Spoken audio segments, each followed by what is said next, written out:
muy buenas. Hemos reconocido en estas charlas de Santa Teresa y la oración que ella recibió los dos carismas, el carisma de lo inefable, de lo difícil, casi imposible de explicar el lenguaje humano, y el carisma de lo efable, poderlo relatar, escribir, enseñar. Y lo más interesante también dentro de estos dos carismas es que ella pudo decirnos todo el proceso de su oración. Porque la oración, como la entiende Teresa, pues no es un minuto ni es una emoción, es un estado de vida, de presencia de Dios orante. Entonces ella nos va a describir cómo llegó ella hasta la cumbre de la oración cristiana, de la oración afectiva. Nos ha hablado del rosario de la mamá, que se rezaba en la casa de don Alfonso en Ávila. Nos habló de los libros de la vida de santos que leía con Rodrigo. Nos habló de su iniciación en la vida religiosa, jugando a ser monjas con las compañeras en el huerto de la casa. Nos habló de la iniciación de la madre de las agustinas de Gracia, que la inició en la oración afectiva para que pensara todos los días en algún misterio de la vida de Cristo. Nos habló de su tío, aquel hombre de muchos libros, de mucha lectura, todos de tipo espiritual orante. Cómo conoció allí los libros del padre Cetina, el franciscano, que la inició en la oración afectiva, en la oración contemplativa. Ese tío tuvo mucho que ver en la formación orante de Teresa, porque esos libros manejados por ella la fueron formando y le fueron abriendo ese misterio hermosísimo de la oración cristiana orante y contemplativa. Y así pasó 18 años en la Encarnación, en su primer monasterio, años muy difíciles, una lucha interna muy grande y una sequedad en la oración enormemente difícil de superar. Ella habla de que quería que el reloj corriera para terminar lo mandado en su comunidad, el tiempo destinado a la oración. Pero después de 18 años, en 54, viene lo que se ha dado en llamar la conversión de Santa Teresa. Aclaremos la palabra conversión. A veces la conversión creemos que es dejar el pecado y recibir el perdón y la gracia. Pero ese no es el caso de Teresa. Es lo que ella llamó de bien en mejor. Frase que se ha hecho famosa entre los carmelitas para saber el crecimiento que todos debemos tener en la virtud. De bien en mejor. Teresa no es que estuviera en pecado, pero estaba envuelta en muchas cosas, en muchos diálogos, en muchas visitas de esa juventud de Ávila que le tenía admiración por lo buena conversadora que era la joven hermosa del monasterio. Esa gracia la fue llevando y sufriendo hasta que la vista personal de Cristo en el oratorio del monasterio tuvo la gracia de la conversión, de decir adiós a todos esos apegos que le impedían ser tan feliz y dedicar todo su entusiasmo, toda su vida, toda su fe a la oración. Esa es la conversión teresiana, un momento de gracia que marcó su vida, un momento para comenzar a recibir todas las gracias que el Señor le ha dado. Las consecuencias de su conversión son muchas. Va a tener seguridad en su oración. Segundo, va a saber manejar sus amistades sin perder el control de su afectividad.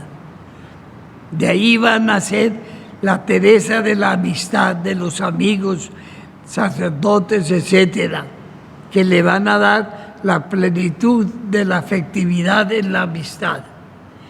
Le va a dar, de aquí en adelante, comenzará una catarata de favores divinos, revelaciones, voces, etcétera, etcétera, para su etapa de fundadora.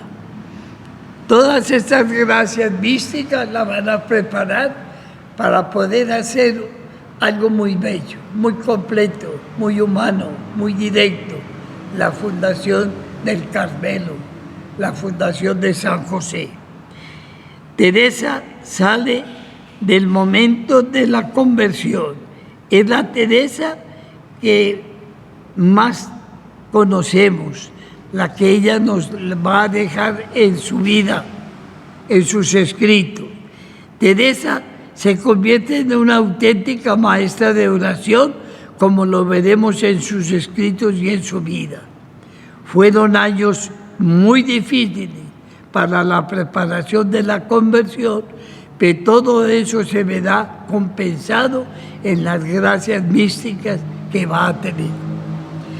De modo que esta conversión pues dejó atrás todas estas dudas, dificultades, todo lo que ella después tal vez en rasgos de humildad, cuando nos cuente estos años tal vez un poco exagerada, creyendo que era más ofensa de Dios que imperfección de su vida. Ahora sí, empieza la vida mística, los favores místicos, las gracias místicas, que como les decía, la preparan para fundadora, para ser maestra, para escribir de oración, para llevarnos por ese camino, por ese castillo interior, hasta lo más alto de ese encuentro orante con el Señor. Y hay cosa curiosa, tenemos hasta las fechas en que ella va teniendo esas gracias místicas que la enriquecen, que la hacen sentir más a Dios, que la van uniendo a Él y que le están dando una capacidad de comunicación, de doctrina, de magisterio orante. Son todas esas gracias que ella va a recibir. Eso sí, cuando escriba nos las va a presentar, pero no para incitarnos a pedir esas gracias, sino si se llegan a tener, cómo manejarlas en la humildad, cómo manejarlas en el conocimiento propio, cómo manejarlas para no creer que ahí está todo. Todo lo que ella recibe es para lo que ella sueña, lo que le dijo a su papá cuando fracasó el viaje a Tierra de Moros, es que yo quiero ver a Dios, ese Dios de la fe, ese Dios del amor, ese Dios de su presencia, ese Dios de su seguridad, ese Dios activo en ella. De modo que ese es pues el recorrido de la oración teresiana. Seguiremos estos temas porque nos van enseñando cómo tenemos que recorrer el camino del desapego, de la fidelidad, de la perseverancia. Tenemos que seguir alimentándonos con la palabra divina, que es la que da fuerza a la oración. Tenemos que estar cada día con más fe, con más tranquilidad en nuestra presencia del Señor. Por eso, pues, este capítulo es muy interesante. Poder saber cómo Teresa, desde el rosario en familia hasta el matrimonio espiritual, el último grado de oración a que puede llegar un hombre en esta vida. Les deseo pues que Teresa siga siendo esta maestra, que nos vaya señalando, que nos vaya educando, que nos dé la fidelidad, que nos dé la perseverancia en la oración, que cada día se abra más en la iglesia esta oración de entrega, de amistad, de mirada limpia, de silencio, de fidelidad al Señor.